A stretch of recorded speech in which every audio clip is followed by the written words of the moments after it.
Channel. I am your history teacher Deepti Ved. So class 9th आज आपका chapter electoral politics का topic है nomination of candidates. और class start करने से पहले मैं उम्मीद करती हूं कि आप पुरानी वीडियोस को जरूर देख रहे होंगे और अपने कॉन्सेप्ट्स को स्ट्रॉन्ग कर रहे होंगे। सो क्लास कम। तो आज जो टॉपिक है हमारा नॉमिनेशन ऑफ कैंडिडेट्स, उसमें क्या होता है। So if you remember the old videos, तो वी टॉक्ड अबाउट कि इलेक्शन जो होते हैं उसमें वोटर्स लिस्ट क्या होती है। तो वोटर्स लिस्ट में क्या बताया था मैंने आपको, एक एपिक कार्ड बनता है, इलेक्शन फोटो आइडेंटिटी कार्ड, जिसकी वजह से जो है जो आप दिखा के वोट डाल सकते हैं। तो अब बात आती है कि वोट करना किसको है। How am I going to know that who is going to represent specific party into the constituency I am living in. तो उसके लिए क्या होता है 9th class, nomination. What happens in nomination is, जो भी पार्टी होती है वो क्या करती है, वो अपने अपनी कॉन्स्टिट्यूएंसी, जिन जिन कॉन्स्टिट्यूएंसीज पे भी इलेक्शन हो रहा है वहां अपनी अपनी कॉन्स्टिट्यूएंसीज में जो है अपनी अपनी पार्टी से कोई ना कोई चेहरा, देयर इज वन फेस जो उस पार्टी को वहां रिप्रेजेंट करता होगा, और वो अगर जीतेगा तो वो फिर आपका रिप्रेजेंटेटिव बनेगा इन द स्पेसिफिक कॉन्स्टिट्यूएंसी। तो सारी पार्टीज क्या करती हैं, अपने अपने जो कैंडिडेट्स होती हैं उनको अलग अलग कॉन्स्टिट्यूएंसीज में टिकट देती है। टिकट क्या होती है, parties nomination is called party ticket. तो उसमें होता क्या है, for example if like we are living in Delhi, तो दिल्ली में क्या है, जैसे कि बच्चा दिल्ली की कॉन्स्टिट्यूएंसीज को डिवाइड कर दिया गया, ये जगह ये जगह ये।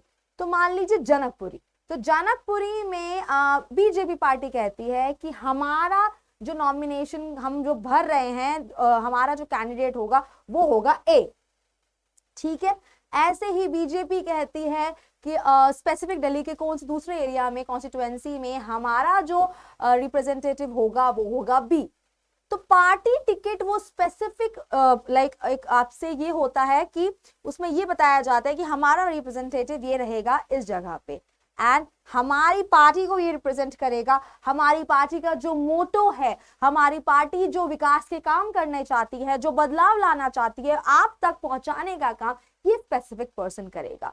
तो एक नॉमिनेशन फॉर्म आता है, there is a form, obviously form has to be filled, और उसके बाद जो है पार्टी आपको टिकट दे देती है। ठीक है, ओके।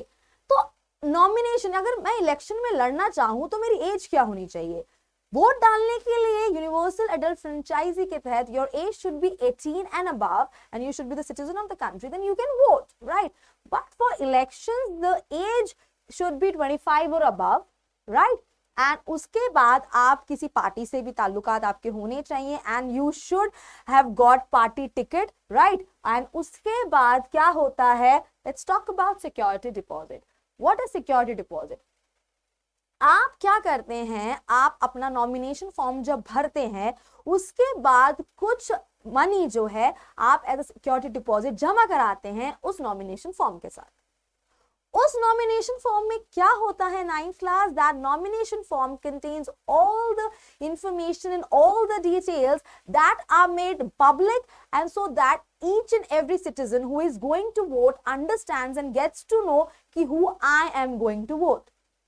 उस नॉमिनेशन फॉर्म में डिटेल्स होती है, उस पर्सन का नाम होता है, राइट, उसके पास कितने असेट्स हैं, कितनी उसकी लायबिलिटीज हैं, उसके ऊपर कितने, उसके ऊपर क्या कोई क्रिमिनल केस उसके ऊपर चल रहा है, and if the criminal case is very serious, the person cannot get the party ticket, the very first thing is that।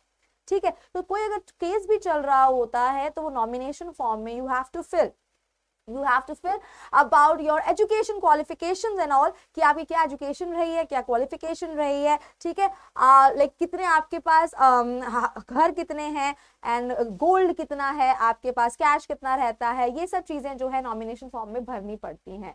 ठीक है, थोड़ी बहुत पर्सनल डिटेल्स भी होती हैं about the spouse and all, ये सब चीजें भी भरी जाती है। इसके अलावा आपके नॉमिनेशन फॉर्म में you have to like fill what is your occupation, what are you doing, right. तो ये सब चीजें नॉमिनेशन फॉर्म में भरी जाती हैं, and then after the nomination form is filled, security deposit is given, after that all the information is made public। तो सारे कॉन्स्टिट्यूएंसी जहां जहां वोट हो रहे हैं सबको पता लग जाता है कि किस पार्टी से मेरी कॉन्स्टिट्यूएंसी में किसको टिकट मिला है, यानी किसको ये अलाउंस मिली है कि वो इस जगह से अपनी पार्टी को रिप्रेजेंटेटिव एज अ रिप्रेजेंटेटिव बनेगा, राइट। तो आपके दिमाग में ये बात आ रहा होगा, मैम कह रही है कि सिक्योरिटी डिपॉजिट जमा कराना होता है और जो है नॉमिनेशन फॉर्म भरना पड़ता है, पर ये सब कहाँ करते हैं? ये करते हैं हम इलेक्शन कमीशन में। इलेक्शन कमीशन एक बहुत बड़ा टॉपिक है जो आने वाली वीडियोस में बहुत अच्छे से डिटेल से डिस्कस होगा। तो अभी हमने पढ़ा नॉमिनेशन ऑफ कैंडिडेट, जिसमें मैंने आपको बताया कि इलेक्शन लड़ने के लिए आपकी उम्र 25 या उससे ज्यादा होनी चाहिए, 25 और above, right, and you should be working in a like party, and party should give you a party ticket in which you become the face of the party for the specific constituency, and after that you fill up a nomination form in which you give security deposit, and in the nomination form you write like about your personal details, or your assets, your liabilities, your education qualification, your occupation and all. उसके बाद ये चीजें, they all these things go public and everyone can know who am I going to vote. Okay class, so now the topic that we have is election campaign. Election campaign topic में क्या है ना 9th class, आपने अब अपना nomination form भर दिया, right, okay, और आपको एज अ रिप्रेजेंटेटिव एक पार्टी ने भी चूज कर लिया, पार्टी का टिकट भी आपको मिल गया। नाउ व्हाट, अब क्या होगी, इलेक्शन कमीशन क्या करेगा, फाइनल लिस्ट निकालेगा ऑब्वियसली, और नॉमिनेशन फॉर्म को स्टडी भी तो करना होता है, ये भी तो देखना होता है कि क्या जो उसमें इंफॉर्मेशन दी गई है वो सब सही है भी या नहीं है। So there is a cross check चलता है। उसके बाद there is a final list. Final list में क्या होता है, जहां पे भी इलेक्शन हो रहा है, जहां पे भी जितनी जितनी कॉन्स्टिट्यूएंसीज में भी इलेक्शन हो रहा है, वहां की एक फाइनल लिस्ट निकाली जाएगी, इस स्पेसिफिक जगह से इस स्पेसिफिक पार्टी का ये रिप्रेजेंटेटिव रहेंगे, ये पार्टी से ये रहेंगे, ये पार्टी से ये रहेंगे, and the final list is made. After that what happens is, final list announce होने से लेकर पोलिंग तक, यानी वोट डालने तक का जो टाइम होता है, उसके बीच में 2 हफ्ते का टाइम होता है, जिसमें सारी पार्टीज को ये कहा जाता है कि डायरेक्ट कॉन्टैक्ट कर सकते हैं वो अपने वोटर्स को, and they can go for election campaign. What is campaign? Campaign के दौरान पार्टीज जो अपने वोटर्स होते हैं, जो भी कॉन्स्टिट्यूएंसी होती है, वहां जाके अपने कामों के बारे में लोगों को बताते हैं। वो ये बताते हैं कि अगर वो पावर में आते हैं तो वो क्या डिफरेंसेस लेकर आएंगे, क्या अच्छा हो जाएगा अगर वो पावर में आ जाते हैं। वो ये भी बात करते हैं कि जो अभी एग्जिस्टिंग गवर्नमेंट है उन्होंने क्या क्या कमियां छोड़ी हैं लोगों के लिए। तो ये सब चीजें तरीका होती है वोट लेने का, लोगों को अपनी बात बताने का। Campaign is very important. Campaigns जो होते हैं बच्चे वो बहुत इंपॉर्टेंट होते हैं, क्योंकि कैंपेन्स डायरेक्ट जो है वोटर्स को अपने रिप्रेजेंटेटिव्स को समझने का, और रिप्रेजेंटेटिव्स को भी सिटीजन्स को वोटर्स की जानकारी लेने का कि वो क्या चाहते हैं, उन सब चीजों का मौका मिल जाता है। इंडिया जैसी जो कंट्री है जहां पे इलेक्शन एक बहुत बड़े त्योहार के रूप में, just like a festival, right, तो बनाया जाता है, वहां पे 2 हफ्ते कोई नहीं होता है। यहाँ पे लिस्ट आने से पहले, इवन रिप्रेजेंटेटिव को चूज करने से पहले ही पार्टी एंड उसके बड़े लीडर्स और जो उसके जो भी मेन लोग होते हैं वो वहां पे अपनी कॉन्स्टिट्यूएंसी में कैंपेनिंग करनी शुरू कर देते हैं, लोगों तक पहुंचना शुरू कर देते हैं। कैंपेनिंग के दौरान क्या किया जाता है? कैंपेनिंग के दौरान होता क्या है, एड्स आती हैं टीवी में। आपने जरूर देखा होगा जब इलेक्शन का टाइम चलता है तो सारी मेजर पार्टीज बहुत सॉन्ग्स निकालती हैं, बहुत एड्स, बड़े ही फुल फ्लेज्ड एड्स निकलते हैं। इसके अलावा न्यूज़पेपर्स के फ्रंट पेजेस पे एड निकलते हैं और लोगों को बोला जाता है कि वोट करना है, इस तारीख को वोट है और आप हमें वोट दीजिए, हम जो है बहुत बड़ा बदलाव लेकर आएंगे। जो भी वादे वगैरह करने होते हैं वो सारी पार्टीज करती हैं, राइट। तो कैंपेन्स में आपके टेलीविजन है, रेडियोज है, इवन नाउ इंटरनेट और फोन्स तो आजकल सबके हाथों में है, छोटे छोटे बच्चों के हाथों में भी फोन्स है, राइट। तो उनकी वजह से क्या होता है, इंटरनेट पे अगर मैं अपनी बात को पहुंचाती हूं तो मैं बहुत ज्यादा मास को कवर कर पाऊंगी। तो इंटरनेट हो गया तरीका अपने कैंपेनिंग करने का। इसके अलावा रोड शोज होते हैं, रैलीज होती हैं जिसमें you can see flags, furling here and there, जो डिफरेंट डिफरेंट पार्टीज के फ्लैग्स होते हैं, एंड वहां पे बहुत ज्यादा जो है बड़ी बड़ी रैलीज होती हैं, लोग जाते हैं, like they go in numerous numbers, ठीक है, बड़े बड़े लीडर्स वगैरह जो है कैंपेनिंग में जरूर उतर के आते हैं, वो वहां के रिप्रेजेंटेटिव को काइंड ऑफ मोटिवेट करते हैं कि यस ये हमारे को आगे बढ़ाएंगे, आप इनको वोट दीजिए, ये सब चीजें। तो कैंपेनिंग एक फुल फ्लेज प्रोग्राम होता है जिसमें रिप्रेजेंटेटिव्स, पार्टी के बड़े लीडर्स वगैरह लोगों से डायरेक्टली कहते हैं कि आप वोट डालिए, हमारे रिप्रेजेंटेटिव को वोट डालिए, हमारी पार्टी को अपनी कॉन्स्टिट्यूएंसी में लेकर आइए, राइट, ओके।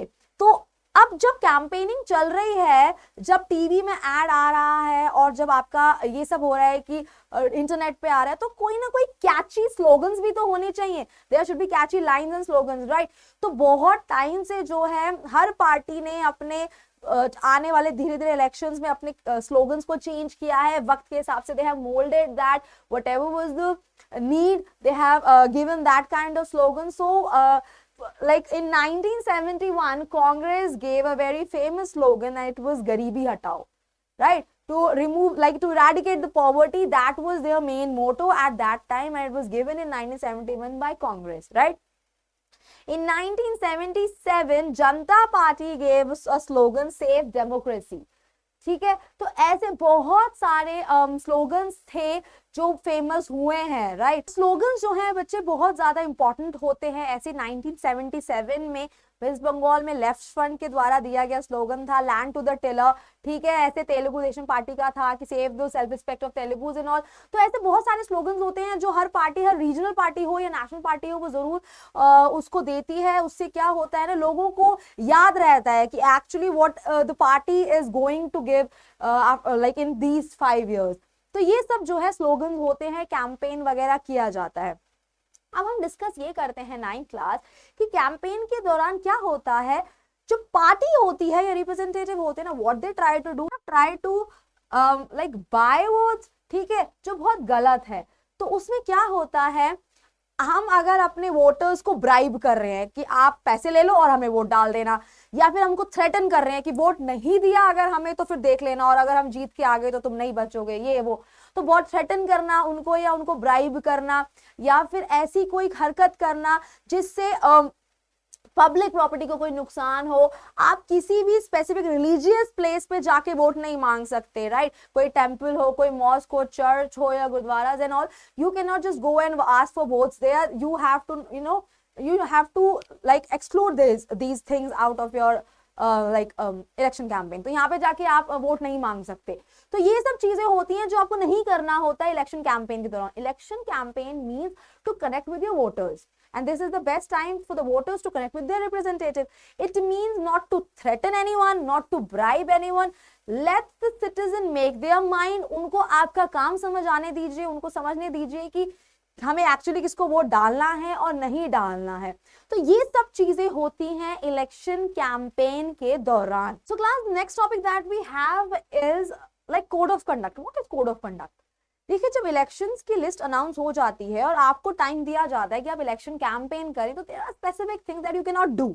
तो that is code of conduct. Election commission ये चीज का ध्यान रखती है कि जो भी रिप्रेजेंटेटिव, जिनको जो भी मतलब इलेक्शन लड़ रहे हैं, क्या वो ऐसी कोई हरकत तो नहीं कर रहे जिससे एक डेकोरम जो है इलेक्शन का खराब हो जाए, या ऐसी कोई हरकत हो जाए या ऐसी कोई बात हो जाए जिससे प्रॉब्लम्स क्रिएट हो जाए। तो code of conduct are specific rules that all the representatives have to abide by, right? तो जैसे मैंने आपको बताया, you cannot use any religious place for your election campaign.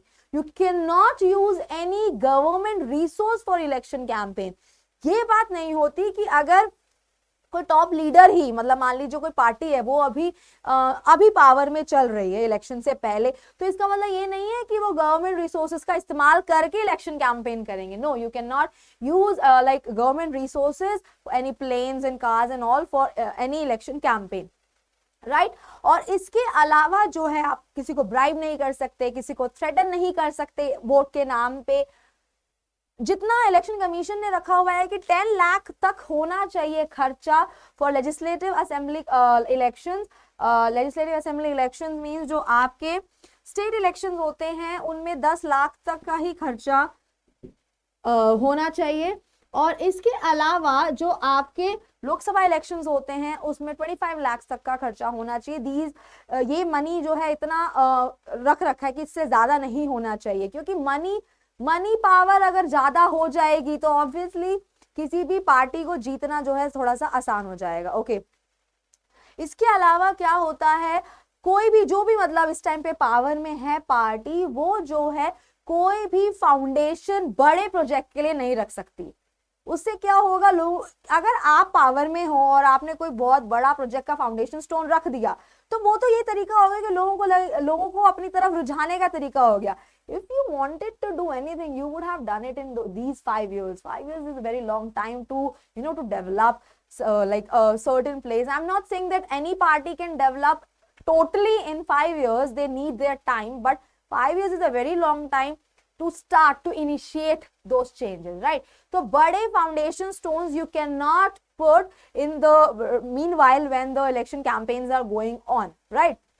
तो ये सब कोड ऑफ कंडक्ट होते हैं। आप लोगों को अगर वोट डलवाना चाहते हैं तो अपने काम पे डलवाइए, अपने डेवलपमेंट के उस पे डलवाइए, इस पे नहीं कि आप उन्हें रिझाने की कोशिश ना करें, आप उन्हें धमकाने की कोशिश ना करें। ये सब होता है इलेक्शन कैंपेन के दौरान। तो 9th क्लास आज हमने 2 टॉपिक्स लिए, nomination and election campaign. Nomination में जो है आपसे क्वेश्चन जो बन सकते हैं, इलेक्शन कैंपेन के जो क्वेश्चंस बन सकते हैं वो फटाफट से डिस्कस कर लेते हैं। तो नॉमिनेशन में क्वेश्चन बन सकते हैं आपके कि what do you understand by party ticket, right? And उसके अलावा आप ये क्वेश्चन आ सकता है कि what do you understand by nomination and why nomination is important and what are the details given during filling the nomination form, right? And election campaign में question आएगा, what do you understand by election campaign? Why is it important? It is very important to have election campaign because this is the last step in which you can connect with your voters. You can tell your thing, whatever you want to change in the constituency. This is the last thing way to tell them. Election campaigns are important, why they are important, ये करेंगे। And उसके अलावा आप ये भी करेंगे कि election campaign में what do you understand by code of conduct and what are the rules that every representative have to abide by to follow the code of conduct. तो ये 4 क्वेश्चंस हैं जो मेजर क्वेश्चंस बनेंगे इस topic में। Until then, bye. Thank you.